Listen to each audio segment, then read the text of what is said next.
Good evening, everyone. So thank you for joining us. Thank you, Natural Factors, for sponsoring this event and this workshop. We're really excited about this. And I've been waiting patiently over the month for this day. So I'm so excited. But to get started, this is Tammy. If you have shopped at Good and Natural or if you follow us on social media, I'm sure you are familiar with her face. Tammy has inspired so many of the staff and customers to lead a healthier lifestyle. She's been running the Healthy Living program at Good and Natural for 5 years. She's been in the industry for 21 years, and together we have worked alongside one another for going on 12 years. So it's been decade. It's been a journey, and it's awesome.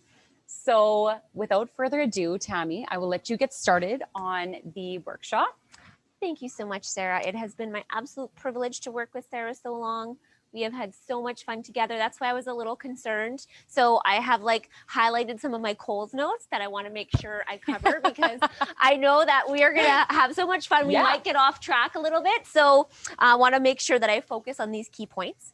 So I would really like to share with you what a metabolic reset is, why somebody would want to do one, and how give you some tips and tricks on how to do that if that's something that you're interested in. Just making sure that you know that you're not committed to any specific meal plan or program. That's not what's happening today. This is just purely informative so that there could be a little bit of interaction, ask some questions, and kind of address any questions or concerns that you have about what a metabolic reset is.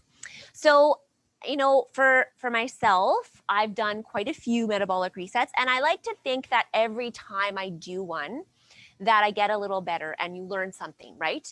And so the whole goal isn't necessarily to, try to do it exactly, because if you were to go online and look up metabolic reset, you're going to find so many different programs, and they will share very similar fundamentals, but it is going to be unique for each person. So this isn't a one-size-all-fits approach, right? So this is you really want to, listen to your body and, figure out, what your body responds to and what makes you feel good. And that can look a little bit different from person to person.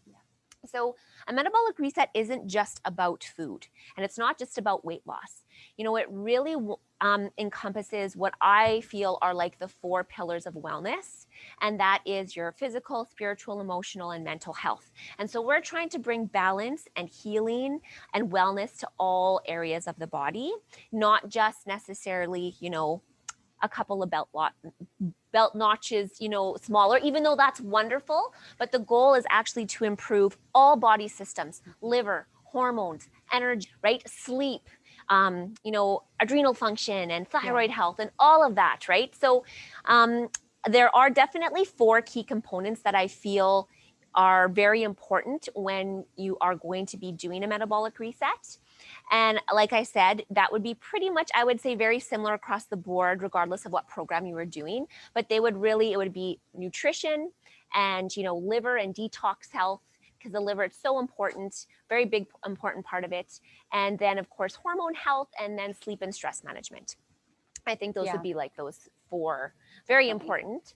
And so I know the first time I did a cleanse, or what I thought, would have been a very small part of a metabolic reset, because all I was really focusing on would be that nutritional aspect. And I did it so wrong.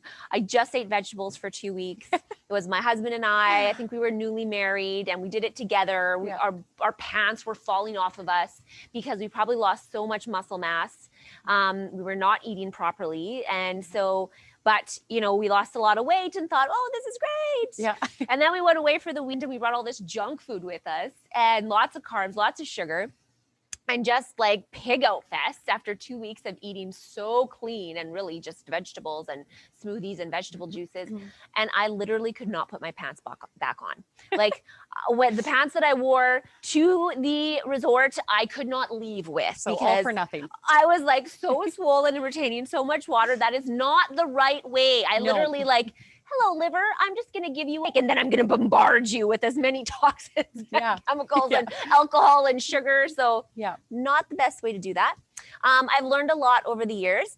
And this last metabolic reset for myself, as Sarah was saying, I generally eat really clean.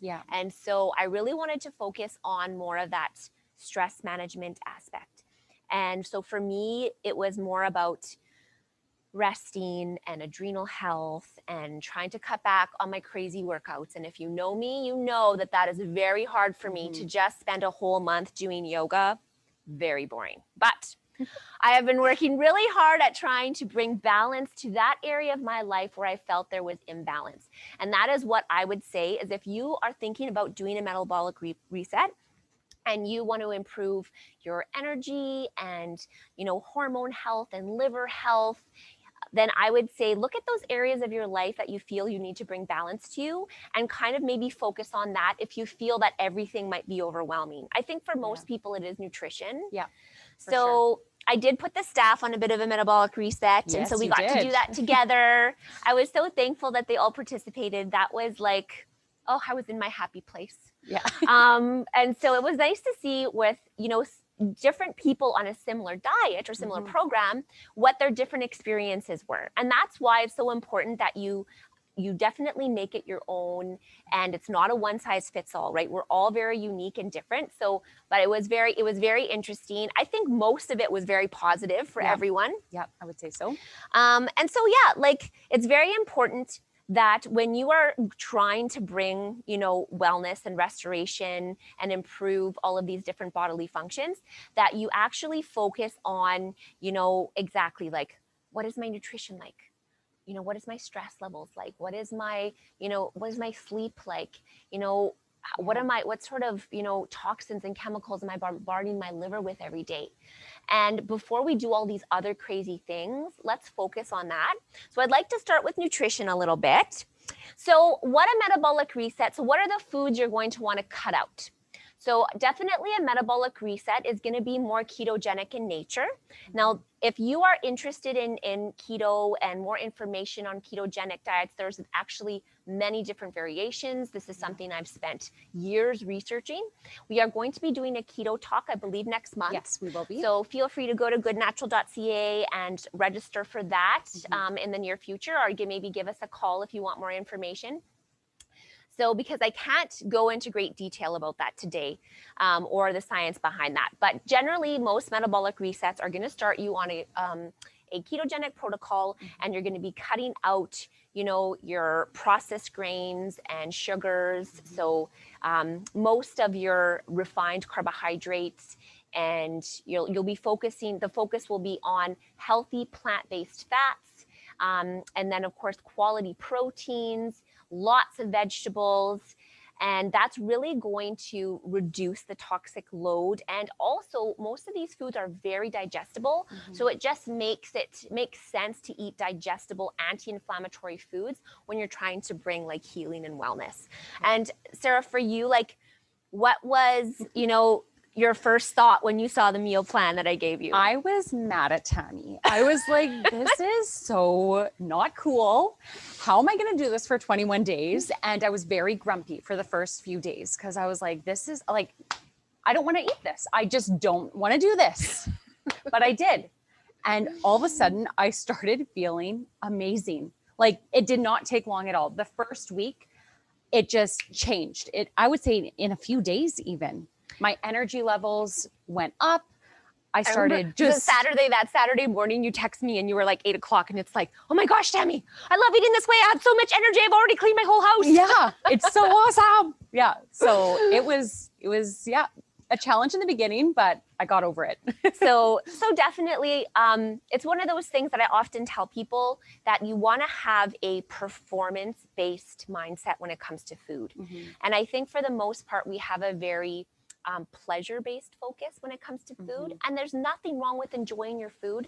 But, if we think of trying to give our body everything that it needs to keep up with the output, we expect our bodies, especially as women, to do an awful lot between, jobs and careers and extra curricular activities with our kids and meal prepping and working out and fitting in. Like, we are so busy. And then but we don't give our bodies what it needs, and then we just expect that it's going to keep up. And so it's so important that you have a bit more of a, performance-based mindset when it comes to food. And I also like when people tell me, you know, at first I just felt bad. I was really upset about all the foods that I was missing out on. But as I started feeling better and felt my blood sugar stabilizing and gaining more control, it's a really wonderful feeling when you feel like you have control over food and food doesn't have control over you. And that means there's nothing wrong with having treats and adding those things into your life once in a while. But when you know that you're making the choice and that the choice hasn't been made for you, it's a really wonderful feeling. You feel very empowered in your eating. And it gives you motivation to keep going. So those are definitely, you know, kind of the fundamentals. So foods that you're going to avoid: refined carbohydrates, sugars, you know, you're going to limit your caffeine, you're going to try to cut out alcohol, and then you're going to really focus on, you know, those healthy fats, quality proteins, lots of vegetables, and we're going to try to stick with those lower glycemic fruits. Like berries and grapefruit and pomegranate. So, and there's reasons for that. So, one of the things I really like to also recommend is, because we're going to be eating healthy fats anyway, is actually seed cycling. So seed cycling, by many health professionals that I've listened to, is still one of the best ways to balance estrogen and progesterone through your luteal and follicular phases. So your first phase, which I believe is your follicular phase. And so that's pretty much day 1 of your period to day about 14 or 15. Like, if you're timing your cycles, you'll know kind of whether you have a 28-day cycle or a 32-day cycle, or whatever that is for you. And then you can actually grind up flaxseed meal and pumpkin seeds, and you would have a tablespoon of each for that first 15 days. And then when you're in your luteal phase, you would have a tablespoon of sesame seeds and a tablespoon of sunflower seeds until the first day of your next menses. And that's a really great way, and a really tasty way, and a cost-effective way to balance your hormones. And since you're trying to up those healthy fats anyway, perfect snack and not hard to do at all. If you want more information about that, there's lots online, or you could book like a free 15-minute consult with myself or Caitlin, and we could kind of talk you through that as well. So now I'd kind of like to move on to liver and some of the foods that really aid in detoxification. So why would you want to add that detoxification component? Well, that's because the liver is responsible for metabolizing all your hormones. And so when your liver is backed up, then all of your bodily systems aren't functioning properly, and you're actually not going to be metabolizing estrogen properly and eliminating it. And so there's you know, we could talk a lot more about it, but that's what we're going to kind of focus on today, because I'm really trying to focus on the things that are really going to affect your metabolism and your energy and your health kind of as a whole, and try not to go into too much detail. But for sure, if you want more information about that, just book a consult. So definitely the liver. So it is our most detoxifying organ. And again, you know, fascinating the way our bodies were made and created and designed. So we actually have the ability to, you know, detox this burden that we're putting on our bodies on a daily basis. But again, there are many factors that will interfere with your liver being able to detoxify properly. And that will be like, just again, stress, poor nutrition, medications, even pregnancy. Pregnancy will definitely take its toll, like on your liver and your hormones, and, you know, sleep and stress and all of those things. So taking that time to really just focus on the liver, maybe once or twice a year for, you know, anywhere from, you know, as little as 21 days to maybe 3 months, depending on the person. Pretty much a metabolic reset. The minimum is usually about 21 days, and then anywhere till about like 12 weeks, which is what I will usually put my clients on, as a 12-week protocol. Just making sure my housekeeping and I'm covering everything that I want to. So there are 2 phases of detoxification. You have phase 1 and phase 2. And phase 1 is where you would actually use like maybe certain hepatic herbs, or to actually drain, you know, your fat cells. And your fat cells are amazing. So your fat cells actually, so when you come into contact with toxins throughout your day, your fat cells will actually store those toxins and actually prevent them from getting into your bloodstream. So it's actually amazing how our bodies work. But that's also the same reason why sometimes weight loss can be difficult, because your body is like, no, we don't want to let go of all these toxins. Yeah. And also, just a little FYI, if you're pregnant or you're nursing, we also recommend that you do not detoxify during that time, because actually if you start draining, you know, those fat cells of those toxins, it can actually get into your bloodstream and into your breast milk. So definitely wait until you're done nursing, and then, you know, maybe embark on that next phase. So be patient with that. So definitely really wanting to focus on draining the fat cells, but you know, that's just phase one. And what happens? Okay, so now we've actually like got the body to release all these toxins, but now we got to get them out. Yes. And so how do we do that? Because what happens is if you're not getting the proper fibers, and that's why I really wanted to talk about fibers, very important part of the nutritional aspect, and then the detoxification phase, because I want you to think of like one of those little Scotch-Brite pads, like they're green on one side and yellow on the other. And so think of that green side. There are two different types of fiber. There's insoluble and soluble. And so your green side is kind of going to go into your intestines, and it's going to scrub it all out and clean it all up. And then the yellow side is going to kind of, that sponge, just suck up all those toxins and get it out. And so what are some good types of fermentable fibers that are just really going to aid in that? So of course, I love things like raw garlic and onions. I realize not everybody likes that, but acacia gum, dandelion greens. I think Natural Factors, Yes. Sarah, has a really great, This one is nice for that. awesome fiber, that like prebiotic fiber that's really going to help with that as well, really absorb those toxins. So if some of those foods, And like, it doesn't taste like anything No. either. So you know, easy like to use. raw jicama, I think that's how you say it, right? Sounds right to me. If you're not a huge fan, then, you know, there are other ways you can get those fermentable fibers, but those are very, very important. And then just other great fiber sources like soaked chia seeds. Did you enjoy chia seed pudding, Sarah? No, it's not pleasant. It's not pleasant. I don't like the texture, but I threw it into my smoothie. Yes. So I improvised. Yeah. Yeah. So you can definitely do that. So there's always those ways to get around it. So I love chia seed pudding. I just love the texture. But if you don't, you can totally just soak it. Yeah.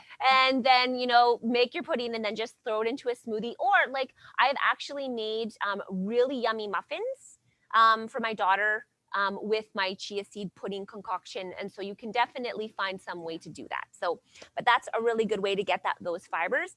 And then more probiotic foods, right? So 80% of your immune system resides in the gut. We know how important gut health is. I think this is something that has been trending for a long time now. Definitely. Gut health, gut health, gut health. So definitely getting some of those like probiotic foods, cultured vegetables like kimchi and sauerkraut. Have you ever, good. Are you a fan? Oh, yes. I love kimchi. Me too. I could eat jars and jars of it, but it's kind of expensive and I don't want to learn how to make it myself. No. So, and then, also things like kefir and kombucha and sourdough. So while you're definitely going to be cutting back on things like breads, when you go into the second phase of most metabolic resets, you will definitely start adding carbohydrates back in. So I would say if you're going to eat bread, you know, definitely look at like organic sourdough, right? Because that is a fermented, food. And so that will still be much better for you, much better digested and better for your gut. And natto. I know that they actually have had natto on Fear Factor. So natto is a fermented soybean that is supposed to have the highest concentration of vitamin K available, which is what we make. Vitamin K is made out of natto. Yeah. But it is this stinky, slimy goop. I would be very curious. I don't know if I've ever met anybody who's tried natto, and I don't even know where you can get it. But apparently it's supposed to be one of the best things that you can eat. But moving on from that, and so some of your fruits that are really high in polyphenols, which actually is perfect because it actually coincides with the kind of fruits that are lower glycemic and that perfectly fit in to a metabolic reset. And so think of all your very brightly, like your reds and your purples, so your berries and your pomegranates, those are going to be really high in polyphenols.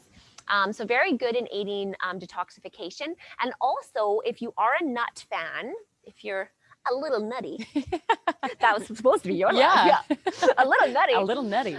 Pecans and walnuts are actually also very high in polyphenols, and so you could definitely add those in for a snack. And green tea. So the catechins in green tea are so good for you. So very good for breast health. They're super high in antioxidants, much less caffeine. So if you're trying to cut back on coffee, but you still want a little caffeine, I am a huge matcha fan, which is powdered green tea and probably the best source of catechins. So I have shared many of my matcha latte recipe. I think it's on my Instagram and my Facebook page. So definitely go check that out if you're curious about matcha. But that would be a great thing to add in. And artichokes. I did look all over Steinbach for artichokes and I could not find any. No, just canned. Just canned. So I've never actually made artichoke from scratch before. I've just had the canned. Yeah. So I was going to actually try that, but I couldn't find any. But artichokes are really, really great to add into your diet because they really aid in bile production, which really supports the liver. So definitely, if you're curious, try to find some artichoke. If you find some, find me on Instagram and let me know where. I would love to know. So yeah, moving on. Oh, and just a little note that, again, like caffeine and alcohol are quite hard to metabolize for the liver. So that is definitely why you're really going to want to cut that alcohol out and try to minimize your caffeine. And because Sarah, what happened to you while you were on the metabolic reset when you had a glass of wine or two? It's not worth it. It is not worth it. It's just don't. Just avoid it. You might not feel very good. Yeah. How it made you feel before might not be how it makes No. you feel now. And so just being mindful of that. Your liver is going to be like so fresh. Yes, it's a baby. Yeah. and so kind of like squeaky clean. Yeah, yeah. And so it might not respond the same way. No. And so just being mindful of those things. So now I kind of like to move into hormones a bit. So how do our hormones get out of balance? Well, there are so many reasons for that. So excess and chronic stress, of course, environmental factors, things like pregnancy, poor diet and nutrition, lifestyle choices, genetics, just aging, right? So my hormones obviously like at 40, much different than they were when I was 20. And what I could do at 20 may not necessarily work when you're in your 40s. So hormones are huge. This is like such a big piece of the pie for women. And we are going to be doing a hormone talk as well. I believe that's is it early spring? I think it might be March. So that one's a ways away, but we will definitely go into a lot more detail about hormones. And so I would say, one of the big things would be those chemical and xenoestrogens that we come in contact with every day. So women, I would say like, first things first, if you're really looking for a way to just really decrease that toxic load, come see Sarah about, maybe cleaning up your beauty care regime. That doesn't mean you need to throw everything out and buy everything new, but as you run out of things, maybe look for, a healthier option and a cleaner option. Definitely. Because that is a big thing for women is all of the chemicals that we put on our body every day through our because it's absorbed through your skin as well. Yes, your skin is your largest organ. So that is a big one. Yeah. But there are a few hormones I want to talk to you about today, even though there's a lot. Like I said, men have a 1-day cycle. Women have a 30-day cycle. What happens on day 6 is different than day 16. And that's why we could go on for days. So, but we're going to focus on insulin, which is your main fat storing hormone, which is one of the reasons why you are on, a higher fat, lower carbohydrate diet, because one of the best ways to stabilize insulin is by reducing carbohydrates and upping fats. And so that is why we're trying to stabilize insulin levels, decrease your fat storing hormone insulin, increase your fat burning hormones, which are adiponectin and glucagon. And so the hormones I want to talk to you about are insulin, adiponectin, glucagon, ghrelin, and leptin. So like I said, insulin, fat storing hormone. Adiponectin and glucagon, those are fat burning hormones. And then ghrelin is your hunger inducing hormone. And leptin is your satiating hormone. So it makes you feel full. So those are the ones that I'm going to briefly cover and how they kind of work together. So when your insulin is spiking, then you are you're immediately storing fat for fuel. So you could be doing like, all day, like eating super clean, you're doing a fast, intermittent fasting, and then, you have too much sugar or carbohydrates on an empty stomach and you immediately spike your insulin. It doesn't matter if you were in fat burning mode before, you are now in fat storing mode. Your body can't be on both at the same time. They are two different streets. You're either fat burning woman or you are a fat storing woman. So we want to be fat burning, and rather than actually decrease calories and go on low calorie diets, which is traditionally what they would get people to do to activate adiponectin and glucagon, I would rather activate adiponectin and glucagon, your fat burning hormones, through a higher fat, lower carbohydrate diet than get you to eat less. And I think everyone would agree. Yes, definitely. Did you notice that right away, that your cravings and that you weren't hungry? Like, Heather was asking me today. I'm like, I actually have never felt hungry during this whole 21 days. I've just felt satisfied and good. Yeah. Lots of energy as well. Like, it's a different feeling. It is. It's like you're hungry, but it's such a, it's not different... like, feed me now, I'm shaky, I feel pukey. Yes. It's I could use a meal. Yeah. And that's like, it's so, your blood sugar is so stable, you're feeling so good. And so it's for me, it's the difference between like coming home from work and being able to make my salad without eating a meal while I'm making a meal, because I'm just picking and eating things and shoving them in my mouth while I'm trying to make my meal. And so by the time I sit down to eat, I've eaten twice. Yeah, exactly. It's true. It's that kind of hunger. And so that's what I want people to experience, because you have to understand that ghrelin, your hunger inducing hormone, is produced in your stomach.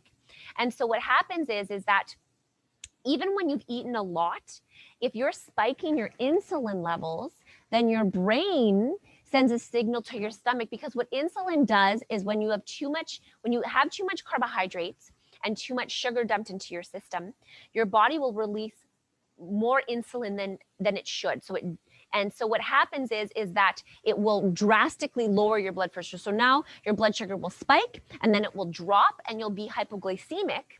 And so your brain thinks that you're hungry again, even though you shouldn't be. And so that's why you're hungry a lot on these, like often these low calorie diets, or when you're eating a lot of carbohydrates. And so we want to activate leptin, which is actually produced in your fat cells. So what's the best way to activate leptin? Eat more healthy fats and less carbohydrates. So that's kind of the science behind that. And then just briefly, one of the reasons why I wanted to really focus on stress management and just resting was because I am that person who chases the tiger. I'm adrenaline junkie. I love to be busy. I love it. I never would have thought of myself as stressed, because you have perceived stress that you see and you know and you feel happening to you. And then you have that silence, like stress. So those things that you don't know are causing you stress. And I would have just felt like, hey, I can do it all. And I can get up and I can work out like crazy and function on 4 hours of sleep. And because I wasn't experiencing any symptoms of, adrenal fatigue, I felt I was doing great. But I don't want to wait until my body says, we're done now. Yeah. And for the past year, I have been struggling on and off with some night sweats. And so when you're constantly in fight or flight mode, which is what I would say I was, and definitely I don't want to bring up the C word, COVID, but it was a really good, it was a lot of perspective, because I was actually able to see how busy and crazy my life was. And I don't even know how I did that all. And, just when your adrenals are always over functioning, then your cortisol is always spiking or elevating. And when that happens, you're automatically, you're going to be releasing insulin, and insulin is going to kind of stop you from burning fat. And so I would say, one of my struggles over the years has always been a little bit of abdominal fat. I'm very happy with my body composition. I'm super fit and I feel great. So I don't want to complain, but I would often feel like when I lose weight, or when it always just would sit here, and, just over the years, understanding what I know about adrenal function and thyroid function, when your adrenals are over functioning, your thyroid is under functioning. And, you know, if you struggle, especially specifically with belly fat being stored in your abdomen, and that's generally insulin, which I think is what a lot of women struggle with. And because as we age, for women, because of our hormones, it becomes harder and harder to stabilize insulin. And so that's why, like, what you maybe could do in your 20s doesn't work. And that's often why weight loss gets harder as we age, because all of our hormones are interconnected. And when our insulin is just going like this all day long because of stress and diet and activity, in my case, which exercise is so good for you, but because I was never allowing my body to rest, I feel like my adrenals were probably overfiring. So that's definitely a big aspect. And then, you know, sleep and stress management. That is huge. And even though I'm a huge fitness advocate, I would say that quality sleep definitely in stress management trumps exercise. Like, so important. And if any of you listening if you've ever worked shift work or stayed up all night with your child or had a night where you couldn't sleep, isn't it just true that the next day all you want to eat is carbs? Yeah, oh yeah, for sure. And that is because your insulin actually will directly correlate to the cortisol. So when you don't sleep, your cortisol is going to be elevated, and then your insulin is going to be all over the map. And so that's another reason why a lot of shift workers, I know my sister complains about this all the time, that the weeks that she works nights, it's so hard for her to, like, she just craves carbs so bad. Or coffee. And yes, because your body just wants that, your Just not what adrenal you wanna glands, do. right? Yep. Just wants that caffeine and those carbs, right?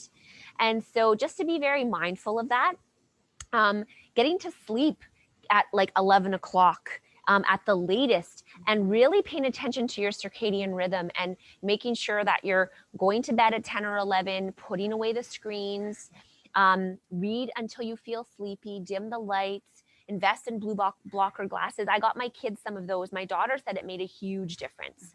And then if you are like just finding it hard, especially right now, because I think people's routines and schedules are off, Natural Factors actually has a really great line of products, Sarah, if you wanted to kind of highlight those, the Stress Relax line.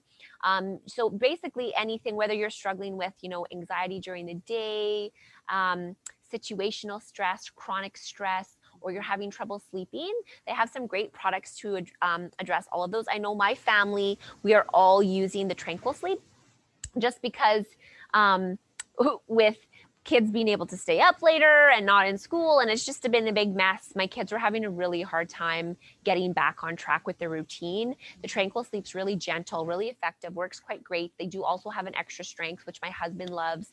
And then the three of us, when we feel we need it, we've been using just the regular strength. So definitely, if you want more information about that, you could book a consult with any one of us, a 15-minute free 15-minute consult if you are thinking that might be something that you would need help with. So that would definitely be, you know, kind of to sum up, you know, those four areas: the nutrition, the liver, the detoxification, you know, hormone health, and why it's so important. Just one little point about hormones. So just think of it this way. Think of your thyroid as your body's thermostat and your adrenal glands as the gas tank. And so, you know, that's why, you know, when one is under functioning, the other can be over functioning. And so we definitely want to keep that in mind, especially anybody struggling with, you know, hypothyroid, which is really, really common, or Hashimoto's, you know, looking at some of the aspects of a metabolic reset can really be beneficial for hormones, even if you can't focus on everything. And so just a little, you know, a little bit of housekeeping before we kind of open up the floor. Just wanted to let you know that you should have received a code with your email. So you will receive 20% off online tonight only, and then 15% off for the rest of the week, both online and in store. And so if you'd like to book a consult with myself, if you're actually interested in actually walking through a metabolic reset, I would definitely do that. I put people on programs for that and walk you through every phase and all those steps. So you could definitely contact me for more information. And yeah, I'd really like to open up the floor and kind of make this a little more interactive, because I know Sarah probably has more to share about some of her experiences, and I'd like to answer your questions. Yeah, definitely. So I'll say for myself, the first week, like I said, it was pretty rough, but I slowly started noticing changes energy wise. And I wasn't really paying attention weight wise, although that was definitely becoming a concern for myself. And so the second week, I did weigh myself before I started the metabolic I know reset. you said, you were like, Tammy, oh, I wish we had done my measurements. I wish we would have actually because when the focus is on like just body fat and Yeah. you're maintaining your lean mass, which is really what I design the meal plan so you don't compromise muscle. Totally. Right? Like inches will be so much more than your actual pounds. Definitely. So the second week, that's when I started seeing the scale go down. But definitely this week now, I think it was like a total of 8 pounds in 3 weeks. And I feel so awesome. I did have to add new belt holes to my belt. I could not believe that, but my clothes just feel better. And I just feel awesome. And thank you, Tammy. Oh, and I'm going to continue on with it because I just love it so much. And I mean, like for me, some of the, because I said like the nutritional aspect, you know, I generally eat like that all the time. But what is my kryptonite, Sarah? What is it? Well, what am I addicted to and I cannot live without? Oh, now I'm thinking of quite a few things. Peanut butter. Oh, peanut butter. I was thinking kombucha. No, it's peanut butter. Peanut butter. Yeah, and she is so the peanut butter queen. Peanut butter is actually really high in omega-6. And if you're just eating 1 or 2 tablespoons, big deal. But I ate a lot of peanut butter and I'm fat adapted. So when you're fat adapted, like my body burns fat primarily as a fuel source. So when I crave peanut butter or nut butters, like someone would crave a bag of chips. And I could easily eat like half a tub of peanut butter, no problem. And so I was like, I've been dealing on and off with night sweats, and I've been doing some research about how like omega-6 and can kind of throw off hormones and stuff. And so I cut out peanut butter. That was really the only change I make.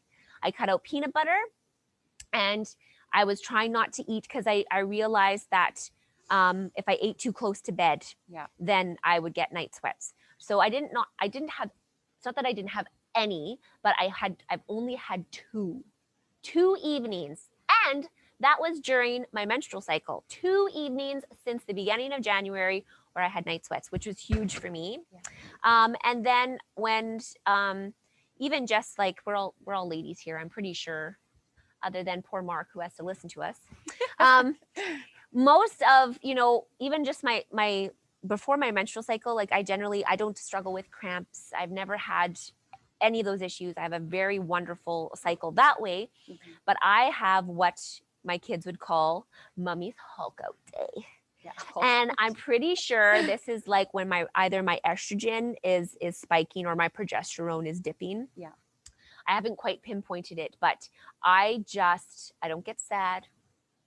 I get mad. I am like, my workouts are amazing, but I feel like I could kill someone. And I'm not generally like that at all. I'm a very like laid back and you know what, totally cut me off in traffic and I'll just smile at you and have a wonderful day.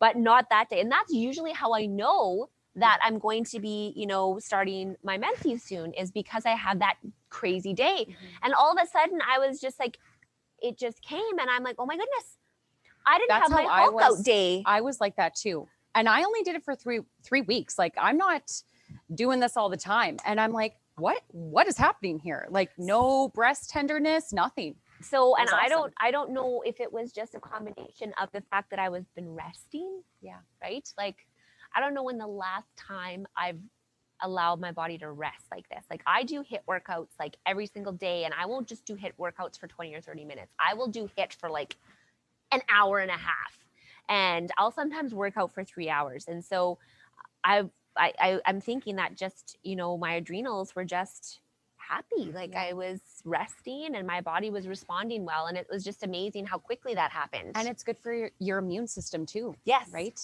Yeah. That's very, very good. And so I know my daughter had a little bit different. So she was doing it as well. A little bit different for her because I didn't want her carbohydrates to be necessarily restricted. So she was off of all grains and dairy and everything. But she was eating like a lot more root vegetables like sweet potatoes and squash and more fruit. But her skin, so she's been struggling a little bit with cystic acne, like those really big, ugly ones that kind of you can't really see so much, but they kind of Like swell under up the underneath. skin. Yeah. Yeah. And so she didn't get one during her cycle this month, That's but awesome. her period cramps were terrible. So obviously her hormones were doing something a little bit crazy. Yeah. But she was very happy. So she was like, I'll take the cramps Yeah. for the nice skin. So and I know some of the staff had shared like, oh, Caitlin has kicked her Tim Hortons addiction. Yes, that's awesome. So she hasn't had a Timmy's coffee all January. That's Yeah. crazy. So yeah, if there's any questions that you have about, metabolism, liver health, hormones. And the nice thing too is if you don't feel comfortable asking a question now, you can always book a 15-minute free consult with Tammy. Just go onto our website and you can book that with her as well. And talk about everything that you learned here or different options. If you feel like a metabolic reset would be great for you, then you can always sign up for one as well. Or even if you've like I said, it does not have to be about weight loss at all. So that's this metabolic reset for me. Like that was a bonus for me. Yeah, had nothing to do. Like I'm sure that I lost a couple of pounds just because I wasn't exercising as much, and so my muscles aren't holding on to as much water. But as soon as I go back to my regular routine, I'm sure I'll put those few pounds back on. So I wasn't too. That wasn't my focus. And so if there's just other issues that you have, definitely, I would love to help you with that. I know one of the girls, her husband, he has Crohn's and he did the metabolic race well and he had no flare-ups or anything like that. So you can do it for other reasons. Yeah. Like energy, like that would be probably for me, one of the biggest things is energy and just feeling positive. Just like it's January and I'm like, yes, awesome. You definitely are ending off the month better than you started it. Yeah. The beginning of the month, I'm like, I remember you were just like, what's there to look forward to? I'm so grumpy. So we did get a question here. So what can be done to minimize the withdrawal from carbs? So definitely that is going to affect some people more than others. You know what? There'll be people who are just like, wow, no, I'm doing great. And there will other people who might find it really difficult. And that is because their blood sugar is probably unstable. So you're probably struggling with some hypoglycemia, your insulin is spiking, and your body's quite dependent on carbohydrates. So there are definitely some things you can do. One of the things I want to stress is definitely make sure you're getting enough fats. Make sure you're getting enough healthy fats, because that's often a problem is when you're cutting back on carbs, people think they're eating enough fats, but they're not. Even just like playing around a little bit with intermittent fasting and maybe just pushing your first meal back just a little bit, maybe just by 1 hour, every day, just maybe 1 hour, just to build up that insulin sensitivity. And that will get better and better and better. But definitely, your metabolic reset can look different from someone else's. So if you find that you need to add in some more carbohydrates, you can. I would just be mindful of the type of carbohydrates. So making sure that it's more, still try to avoid grains. Maybe add in, another serving of fruit, add in things like sweet potato, squashes. There's so many varieties of squash that I just think that people really underestimate squash. Like an acorn squash and spaghetti squash and summer squash and butternut squash. Well, she could go on and on. I could go on and on. So, it doesn't have to be, low carb, but I would definitely just focus on the types of carbohydrates, and even pseudo grains like quinoa and buckwheat. You could add a little bit of that in as well. And maybe just focusing then on still keeping this is what I call bulletproof protocol. So you would have your first meal of the day would still be fat and protein focused to really stabilize blood sugar, and then add in, a serving of carbohydrates with like lunch and supper, and just try to avoid carbohydrates with that first meal just to really keep your insulin stable. So that can be a really great way to kind of have the best of both worlds. Yeah. Great question. Thank you, Amy. Thank you very much for coming out this evening.